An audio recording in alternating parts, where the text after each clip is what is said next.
어서오세요. 반갑습니다. 이제는 말을 하고 정리를 해야 할 것 같아서 용기를 내어 사연을 보내게 되었습니다. 엄마한테 예전부터 다 말을 하고 싶었지만 무섭기도 하고 더 큰 문제를 일으키는 것 같아서 혼자서 참았습니다.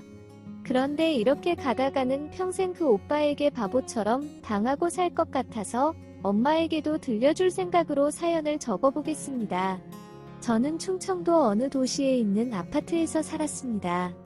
어렸을 때부터 옆집에는 엄마 친구가 살았고 그 집에는 저보다 5살이 많은 오빠와 동갑내기 여자친구가 있었습니다. 그래서 거의 매일 오빠와 친구, 그리고 제 동생까지 넷이서 항상 같이 놀았습니다. 그러다 보니 넷은 친남매와 다름없이 켰고 가끔씩 일이 생기면 저랑 동생도 옆집에 며칠씩 맡겨지기도 하고 오빠와 친구도 저희 집에서 며칠씩 있다 가기도 했습니다. 그렇게 제가 초등학교, 중학교를 보내고 고등학생이 되었을 때 그 오빠에게 과외를 받게 되었습니다. 서울에 있는 대학을 간 오빠였기에 주말마다 친구와 함께 오빠에게 과외를 받았습니다. 그날도 평소처럼 과외를 받으려 옆집에 갔는데 친구는 집에 없고 오빠 혼자 있었습니다. 오빠는 친구가 잠깐 심부름 갔다며 방에서 기다리라고 하였습니다. 방에서 공부할 문제집을 꺼내고 기다리고 있는데 오빠가 방에 들어왔습니다. 평소 같았으면 장난도 치고 웃을 만큼 편한 사람인데 그날따라 긴장도 되고 무서웠습니다. 단 한 번도 오빠에게서 느껴보지 못한 느낌이었습니다. 그 방에 단 둘이 있는 것은 아닌 것 같아서 물을 마시려 간다며 방에서 나가려고 하자 오빠가 제 손을 잡고 못 나가게 하는 것이었습니다. 그날 잠깐 심부름 갔다가 온다던 친구는 옆집 아줌마, 아저씨랑 시골집에 내려갔고 오빠 혼자만 그 집에서 저를 기다리고 있던 것이었습니다. 정확히 말하면 저를 잡아뜨리려고 계획을 세우고 있던 것이었습니다. 소리를 질렀지만 우리 집에 아무도 없다는 것과 앞으로 최소한 몇 시간 동안은 우리 집과 오빠네 집에는 저와 오빠밖에 없다는 것을 알고 있었습니다. 그렇게 그날은 오빠에게 너무 아프다고 하면서 하지 말라고 빌었지만 3번이나 위로 올라왔습니다.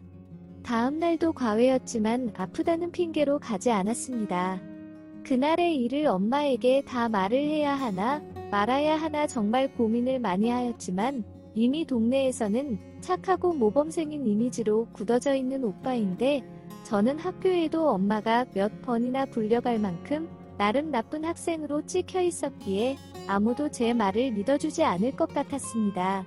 공부에 소질이 없지만 그래도 대학은 나와야 사랑구실을 하면서 살 수 있다는 부모님의 성화로 과외를 시작한 것인데 그런 일까지 겪고 나니 더 공부가 하기 싫어졌습니다. 하지만 이런저런 핑계를 대면서 과외와 오빠를 피하는 것은 한계가 있었고 친구가 집에 있는 것이 확인을 한 뒤에 옆집으로 갔습니다.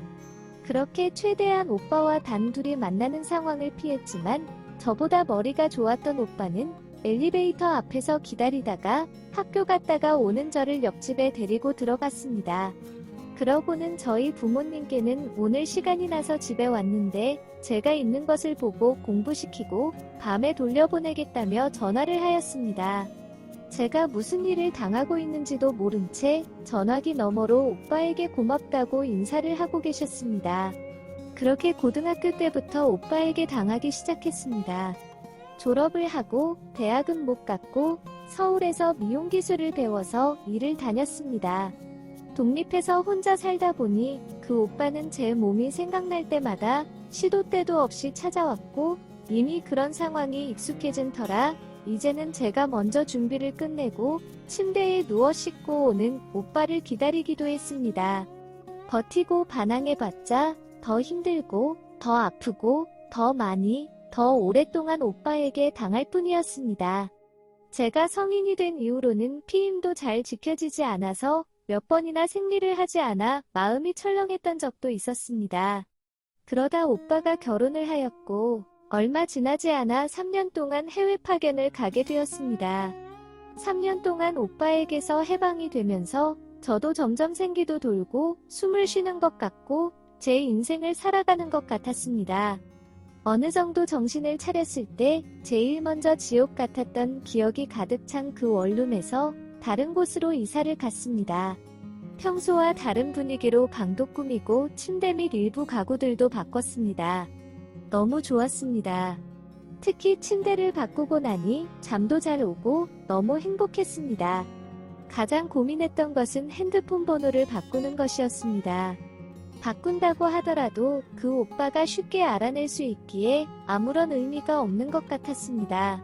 그래서 고민을 많이 하였지만 그냥 지난 과거를 다 털어내고 싶은 마음에 바꿨습니다.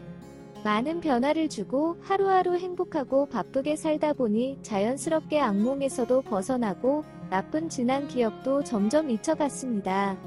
그렇게 3년이라는 시간이 다 지나갔습니다. 오빠네 가족은 한국에 돌아왔고 얼마 지나지 않아 어떻게 제 연락처를 알아냈는지 모르는 번호로 연락이 왔습니다. 오빠도 폰 번호가 바뀌었다며 저장하라고 하였습니다.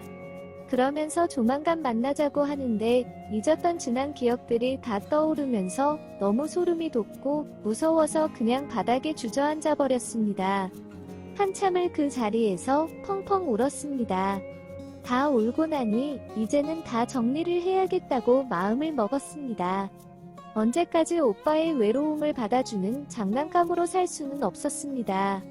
저도 좋은 남자 만나서 결혼도 하고 저와 사랑하는 남자를 닮은 아이도 낳고 행복한 가정을 꾸미고 살고 싶었습니다.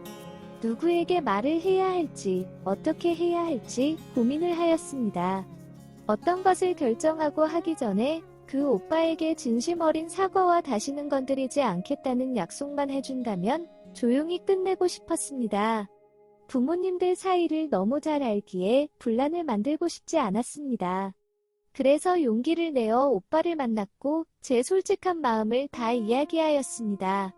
하지만 오빠는 처음에는 그렇게 시작한 것은 맞지만 나중에는 같이 소리 지르며 즐긴 것이 아니냐면서 이제 와서 자기를 나쁜 사람인 것처럼 몰아가지 말라고 하였습니다. 다른 남자가 생겼냐며 그러면 안 만나겠다고 거절을 하면 되지 이런 식으로 사람을 몰아가지 말라고 하면서 화를 내었습니다. 그리고 저한테 돈 뜯어낼 생각으로 이런 거라면 사람 잘못 봤다면서 조심하라고 하면서 가버렸습니다. 처음에는 너무 화가 나고 억울해서 돌아오는 택시 안에서 엄청 울었는데 집에 와서 생각해보니 다시 연락이 안 올 것 같아서 다행이라고 생각이 들었습니다.